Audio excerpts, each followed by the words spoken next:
بسم اللہ الرحمن الرحیم نحمدہ ونصلی ونسلم علی رسولہ الکریم اما بعد۔ میرے عزیز اور بھائیو، قربانی کے تعلق سے احقر نے کچھ باتیں عرض کی تھی اور بیچ میں پھر حالات کچھ آئے ہمارے ملک کے، جیسا کہ کل بندے نے عرض کیا ہے۔ اللہ تعالیٰ کا فضل ہے، اس کا کرم ہے کہ کافی حد تک تیزی کے ساتھ حالات میں قرار اور سکون آتا جا رہا ہے۔ الحمدللہ، اللہ کا لاکھ لاکھ شکر ہے، احسان ہے، اس کا بے انتہا فضل و کرم ہے، الحمدللہ۔ بہرحال آج یہ جو کل حکیم الامت تھانوی رحمۃ اللہ علیہ کے ملفوظات سے قربانی کے تعلق سے ایک ملفوظ بندے نے بھیجا، بعض بیچارے سمجھ سکے، بعض نہیں سمجھے، اور اسی طرح سے بعض آدھا سمجھے آدھا نہیں سمجھے، تو اس لیے میرا جی چاہا کہ میں اچھی طرح سے اس کو سمجھاؤں، شرح کروں، کیونکہ اس کی اہم بہت ہے۔ سنو میرے عزیز اور بھائیوں، میں اس ملفوظ کو پڑھ کے سناتا ہوں اور پھر اس کو سمجھاتا ہوں۔ ارشاد فرمایا کہ بعض لوگ محض نادار ہیں یا ذخیرے سے زیادہ ان کے ذمے حقوق العباد ہیں جن کی ادائیگی مقدم ہے، یعنی پیسہ تو ہے ان کے پاس لیکن اس سے زیادہ کہ تو وہ مقروض ہیں، لوگوں کے قرضے ہیں، لوگوں کے حقوق ہیں۔ تو شریعت کیا کہتی ہے کہ پہلے وہ ادا کرو، اور اگر تمہارے اندر یہ استطاعت اور قوت نہیں ہے تو خامخواہ کے لیے قربانی کی طرف مت جاؤ۔ تو فرمایا جن کی ادائیگی مقدم ہے، یعنی پہلے ان کو ادا کرنا ضروری ہے، مگر یہ لوگ ان سب حقوق کو نظر انداز اور پس پشت ڈال کر محض فخر اور قدیم وضع نبھانے کے لیے، یعنی پرانا جو طریقہ گھر میں چلا رہا ہے کہ اتنے جانوروں کی قربانی ہوتی ہے اور میرے ابا یہ خریدا کرتے تھے اور ہم یہ والا بکرا کرتے ہیں اور وہ اتنے 2 جانور بڑے ہوتے ہیں اور 4 جانور چھوٹے ہوتے ہیں، وغیرہ وغیرہ، یعنی چونکہ ہمیشہ سے ہمارے ہاں قربانی ہوتی چلی آئی ہے تو ایسا کیسے ہوگا کہ میں قربانی اس سال نہ کروں، کیسے منہ دکھاؤں گا، لوگ کیا کہیں گے، محلے والے رشتہ دار پوچھیں گے کیا کون سا جانور ذبح کیا، اگر میں کہہ دوں میں نے نہیں کیا تو میں تو کسی اس کا بھی نہیں رہوں گا، میری تو کوئی عزت اور کوئی مقام دلوں میں نہیں رہے گا، بالکل یعنی بیکار سمجھا جاؤں گا، میں گویا کچھ بھی میری حیثیت نہیں باقی رہے گی۔ سمجھو میرے بھائیو، یہ حضرت تھانوی کی عبارت کی تشریح کر رہا ہوں۔ فرمایا مگر یہ لوگ ان سب حقوق کو نظر انداز اور پس پوش ڈال کر حقوق نہیں ادا کرنا چاہتے، ان سے صرف نظر کر لیتے ہیں، نظریں پھیر لیتے ہیں۔ بہن کی میراث ہوا کرے، لوگوں کے قرضے ہیں ہوا کرے، کسی کی ادائیگی ضروری ہے، دینے کی وقت بھی آ گیا، وہ مانگ بھی رہا ہے، لیکن ہر مرتبہ اس کو ٹالتے ہیں کہ ابھی میرے پاس پیسہ نہیں، ابھی بزنس کوائٹ ہے، ابھی حالات ایسے ہیں، مگر قربانی میں بڑے بڑے جانور خرید کے لا رہے ہیں۔ سنو اور سمجھو ان باتوں کو۔ دین میرے بھائیو، دین اپنی چاہت پر چلنا نہیں ہے، دین اللہ عز و جل نے جس حالت میں ہمیں جو حکم دیا ہے اس پہ چلنے کا نام دین ہے۔ ایک آدمی حرمین میں جاتا ہے اور بالکل مطاف میں اول سب میں جا کے بیٹھتا ہے، اور حالت اس کی یہ ہے کہ اس کے پیٹ میں اتنا گیس بنتا ہے کہ اس کو وضو روکنا بے انتہا مشکل، مگر بہت زیادہ طبیعت پر زور ڈال کر وضو روک کے بیٹھا ہے اور پھر مغرب پڑھ کے اور یہ کر کے اور افطار کر کے آ رہا ہے، اور دل میں سمجھتا ہے میں نے بڑا کارنامہ انجام دیا کہ میں آج عصر سے لے کے مغرب تک اور بالکل وہاں صف اول میں اور فلا فلا۔ اے ظالم، تو نے تیری نماز کو مکروہ کیا،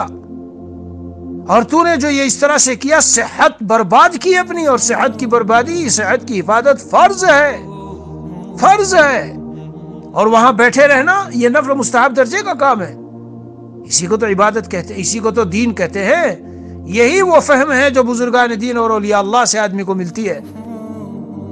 میرے عزیزوں اور بھائیوں، کتنی مرتبہ آدمی سمجھتا رہتا ہے میں تو بڑا دیندار ہوں اور دین پر چل رہا ہوں، حالانکہ وہ سراسر بے دینی ہوتی ہے۔ اسی لیے کتابوں سے کتابوں کو پڑھ لینا، اوراق کو پڑھ لینا، سمجھ لینا، نقوش کو پڑھ لینا، سمجھ لینا، یہ تو مدارس میں اور سب جگہ مل جائے گا، لیکن زندگی کس طرح گزاری جاتی ہے، زندگی کا گزارنا، یہ صرف مشائخ اولیاء اللہ، اہل اللہ، وہ اہل اللہ اور علماء ربانیین جو خود پہلے کسی کے ساتھ رہ کے اس سے زندگی گزارنا سیکھ سکے ہوں، جنہوں نے سیکھا ہو وہ بتائیں گے۔ بقول حضرت والا رحمۃ اللہ علیہ فرماتے تھے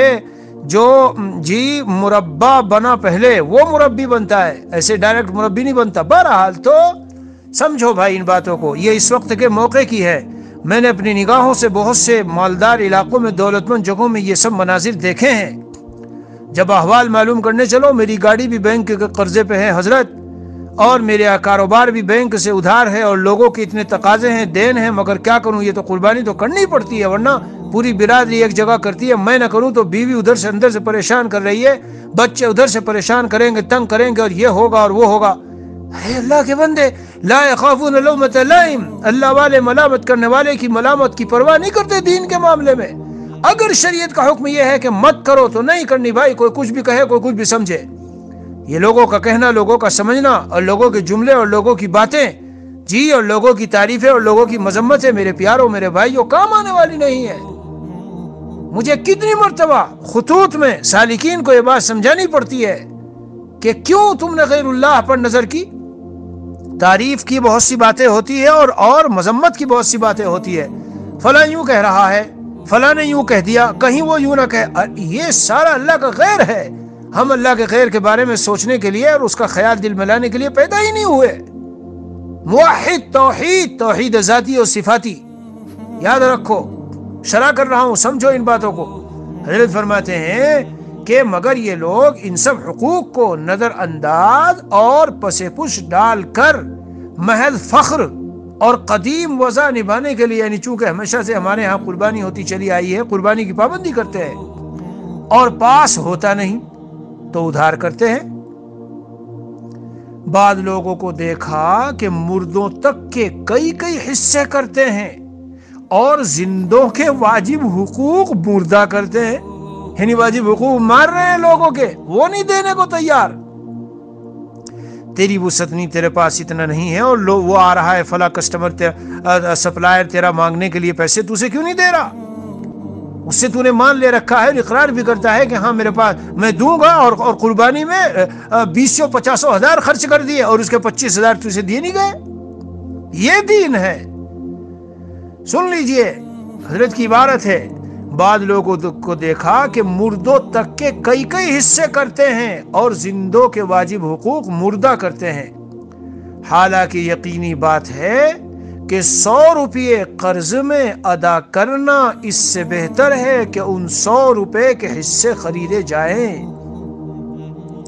لاکھ کوئی صدقہ کرے، غالباً سفیان ثوری رحمۃ اللہ علیہ کا مقولہ ہے، لاکھ کوئی صدقہ کرے میرے نزدیک اس سے بہتر ہے کہ 1 درہم کسی کا ہو تو اس کو وہ لوٹائے اور اس کو دے۔ حضرت فرماتے ہیں کہ ایسی صورت میں حقوق ضائع کرنے کا الزام اور گناہ الگ۔ یہ تو ایک گناہ ہوا کہ تم نے حقوق ضائع کیے، جس کا جو حق تھا وہ ادا نہیں کیا، پیارو سمجھ لو، یہ تو ایک گناہ ہوا۔ اور دوسرا گناہ فساد نیت، نیت کے اندر جو فساد اور گڑبڑی ہے، نیت کے اندر جو فساد اور خرابی، وہ کیا؟ تفاخر اور ریا کا گناہ الگ لازم آئے گا۔ تم اللہ کے لیے کہاں کر رہے ہو؟ اس جذبے سے کہاں کر رہے ہو کہ حضرت ابراہیم خلیل اللہ نے حضرت اسماعیل ذبیح اللہ کو کے ساتھ جو کچھ کیا، تو مجھ پر بھی چونکہ اللہ کا حکم متوجہ ہوا ہے، لاؤ میں بھی ایک جو ہے اچھا سا جانور خرید کے، تمہاری طرف متوجہ ہوا کہاں؟ جب تم اس حالت میں ہو تو کیوں چلے ہو اس طرف؟ تمہاری طرف تو اللہ کا حکم یہ متوجہ ہے کہ فلاں کا قرضہ ادا کرو، فلاں سے جو مال لکھا وہ دو، فلاں کی جو بہن کی میراث ہے وہ دو، اس طرف یہاں نہ دو۔ البتہ کسی کا حق ضائع نہ ہو اور تفاخر اور ریا سے بھی نہ ہو تو نفل قربانی کے مستحب اور محبت کی دلیل ہونے میں کوئی کلام نہیں۔ اسی طرح عام مردوں کی طرف سے یا اپنے بزرگان دین کی طرف سے، بالخصوص حضور پرنور صلی اللہ علیہ وسلم کی طرف سے، بالخصوص حضور پرنور صلی اللہ علیہ وسلم کی طرف سے قربانی کرنا احب المندوبات ہے، یعنی مستحب امور میں سب سے افضل اور پسندیدہ ہے۔ کیا کرو بھائی، ابھی تک نہ خریدا ہو تو خرید لو جانور، اور بہترین خریدو، شاندار والا خریدو، دل کی گہرائیوں سے اور خوشیوں سے خریدو۔ میرے والا مال آپ نے دیا ہے، نبی کریم صلی اللہ علیہ وسلم کے صدقے اور طفیل میں ہمیں ساری چیزیں ملی ہے، عزتیں ملی، ہدایتیں ملی، رشد و ہدایت ملا، اور یہ ساری صحت سارا اللہ تعالیٰ کا کہ جو انعامات ہمیں بے انتہا ملے ہیں، اس لیے بہترین والا خریدو۔ جی ہاں، اور ان حضرات کے حقوق کا مقتضا بھی ہے، جی ہاں، لیکن منفعت جب ہی مطلوب ہے جب اس میں کوئی مضرت نہ ہو۔ اگر ہمارے والدین بڑے دنیا سے چلے گئے جی، اور ظاہر ہے کہ ہمارے سب سے بڑے محسن اور سب سے زیادہ محبوب حضرت محمد رسول اللہ صلی اللہ علیہ وسلم، جنہوں نے خود امت کی طرف سے ذبیحہ اور قربانی کی تھی، تو ظاہر ہے کرنا ہی چاہیے، اس کا تقاضا بھی یہ ہے۔ مگر حضرت فرماتے ہیں منفعت جب ہی مطلوب ہے جب کہ اس میں کوئی مضرت نہ ہو۔ آئے ہائے ہائے، کیا جملہ ہے! ایسا شریعت کا جامع اصول ہے، سبحان اللہ۔ آپ ایک نیک کام کرنا چاہتے ہو، ایک اچھا کام کرنا چاہتے ہو، مصعب پسندیدہ کام کرنا چاہتے ہو، لیکن کوئی واجبی اور فرض درجے کا حق تلف کر کے، ضائع کر کے، اور اس کا گناہ سر پہ لے کے۔ ایک آدمی کے اوپر نمازیں ہیں جی، اور ایک عورت ہے، عورت پر عام طور سے روزے قضا ہوتے ہیں تو روزے قضا ہیں، اور کسی پر نمازیں جی نماز ہے، اس کے اوپر فرض نماز نہیں پڑھی تھی اس نے اور وہ رہ گئی تھی، اس کی قضا ہے، تو نفلوں کی تو بھرمار ہے، روزانہ نفلیں تو خوب پڑھ رہا ہے، اللہ کے بندے وہ نماز قضا کیوں نہیں کرتا؟ فرض نفل روزے تو رکھے چلی جا رہی ہے، سال بھر میں جتنے نفل روزے آئیں گے سب رکھ رہی ہے، اور وہ جو رمضان کے دیر چھٹے ہوئے روزے ہیں ان کو کیوں نہیں رکھتی؟ افسوس صد افسوس، اسی زمین پر ایسی کتنی خواتین جیتی ہیں، کئی 100 روزے جب ان کے حالات کا پتہ چلتا ہے، میرے اوپر اتنے سالوں کے روزے، سمجھ نہیں آتی کہ اللہ کا اتنا خوف دل میں نہ ہو ایک ایمان والے کے کہ نہ معلوم میں کس دن، کس صبح میں، کس شام میں دنیا سے چلا جاؤں۔ میرے عزیز اور بھائیوں، یعنی میں یہ نہیں کہہ رہا ہوں کہ جیسے ہی رمضان سے فارغ ہو فوراً رکھو، لیکن رمضان سے فارغ ہوتے ہی خواتین کو چاہیے اول فرصت میں، اس لیے کہ بہت سے حقوق ایسے ہیں، مثلا نماز ہے، مثلا فلاح ہے، مثلا اور چیزیں ہیں، تو ایک ہی دن کے اندر آپ 20-30 ادا کر سکتے ہیں، لیکن روزہ یہ تو 24 گھنٹے میں ایک ہی تو رکھ سکتے ہیں۔ اب حالت دیگر گو ہو گئی اور دنیا سے جانے کا وقت نظر آنے لگا تو کیا ہوگا؟ معافی تو بے شک ہے، میں کون ہوتا ہوں بیچ میں انکار کرنے والا کہ اللہ تعالیٰ کے ہاں معافی نہیں، لیکن اگر اللہ نے مرنے کے بعد یہ سوال کیا، اے میرے بندے اور میری بندی، تجھے اتنا وقت تو میں نے دیا تھا، تو نے کیوں اس وقت میں اس کو ادا نہیں کیا تھا؟ اس لیے میں کہتا ہوں یہ حضرت تھانوی رحمۃ اللہ علیہ کا جملہ بہت زبردست ہے، جلب منفعت اور دفع۔ ایک آدمی، بہت ایسے ہم نے دیکھے، نفلی حج و عمرے کیے جا رہا ہے اور صدقات پہ صدقات دیے جا رہا ہے، اللہ کی راہ میں مال خرچ کرنے میں اس کا نمبر 1 پہ نام آ رہا ہے، لیکن جب دیکھو پیچھے حقوق، یہ یتیم بچے ہیں، تو نے ان کا صحیح طرح، مرنے کے بعد ان کے ابا دنیا سے چلے گئے تھے، تو ان کا چچا تھا، تو نے صحیح طرح سے ان کے پیسے ویسے اور ان کی گاڑیاں اور ان کی زمینیں ان کو نہیں دی اور مزے لوٹ رہا ہے۔ تیری بہنیں ہیں 2-3، تو نے ان کو میراث نہیں دی اور تو حج و عمرے پہ لگا ہوا ہے، ہر سال حج عمرہ، اور شوال میں جب جا رہا ہے تو کتنے لاکھ تیرے اوپر قرض ہیں، لوگوں کا بقایا ہے اور دینے کو تیار نہیں، مگر جا کیوں؟ کہنے کو مجھے یہ کہنا ہے نا، میرا 20 سال سے کوئی حج نہیں چھوٹا، 25 سال سے میرا رمضان یہاں نہیں گزرا، حرم میں گزرا ہے، بہت ملیں گے ایسے۔ میرے عزیزوں، میرے بھائیو، یہ جلب منفعت یہ جب ہے جب دفع مضرت ہو، پہلے اپنا نقصان ختم کرو، ورنہ قیامت میں گردن نپے گی ان حقوق کی وجہ سے، پھر آگے کوئی نفلی چیز ہے۔ ہاں تو فرمایا لیکن منفعت جب ہی مطلوب ہے جب اس میں کوئی مضرت نہ ہو، یعنی نفل قربانی ایک منفعت ہے، نفع کی چیز ہے، آپ کو ثواب ملے گا، اللہ کے یہاں اس کی وجہ سے تقرب حاصل ہوگا۔ حضور اقدس صلی اللہ علیہ وسلم سے سچے تعلق اور پکی سچی گہری محبت کی نشانیوں میں سے ہے، یہ یاد بھی نہ دلانا پڑے، خود یاد رہے کہ مجھے کرنی ہے قربانی، بہترین جانور کرے۔ بہرحال تو یہ یعنی نفل قربانی منفعت ہے، اور حقوق ادا نہ کرنا یہ مضرت ہے، یہ نقصان کی چیز ہے، اس سے گردن نپے گی، پکڑ ہوگی قیامت میں، لہذا پہلے وہ ہے اور پھر یہ ہے۔ یہ حضرت تھانوی رحمۃ اللہ علیہ کا جو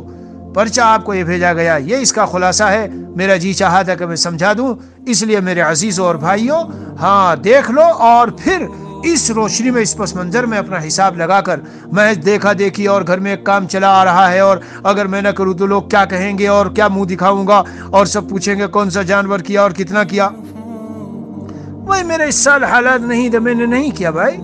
شریعت کا حکم میری طرف متوجہ نہیں تھا، 1-1.5 سال سے میرا کاروباری نظام بہت زیادہ پستی پہ جا رہا ہے، اور سب کو معلوم ہے کہ میں کتنا مقروض ہوں، تو میں مزید قرضے کو کیوں اپنے ذمے میں ڈال لوں۔ اللہ عز و جل ہمیں دیندار بنا دے. دیندار. حضرت حاجی شکیل صاحب ہمارے بڑے پیارے بزرگ ہیں, بڑے اللہ والے ہیں, بمبئی میں ہوتے ہیں. وہ فرماتے ہیں دیندار پر ان کا ایک بیان ہے مستقل. دینداری کو لوگ سمجھا ہی نہیں کہ دینداری کیا ہے, دیندار کہتے کسے ہے. یہی نفلی کام کچھ کر لیے, عمرے حج کر لیے اور کچھ ایسے یہ سب رفاہی کام کر لیے. دینداری کہتے ہیں جس وقت شریعت کا جو حکم متوجہ ہے اس پہ جان کی بازی لگا کے اسے کر ڈالو, یہ دینداری ہے. اللہ عز و جل ہم سب کو توفیق دے اور ہم سب کو پکا سچا دیندار بنا دے, اپنے محبوبین میں شامل فرما لے. بس میں نے اس دن کہا تھا بھائی اب 20 منٹ کو بھی ہم 15 میں لے آتے ہیں, 15-16 منٹ کے لیے بس بہت ہے انشاءاللہ. وصلی اللہ علی النبی الکریم وعلی آلہ واصحابہ اجمعین والحمد للہ رب العالمین.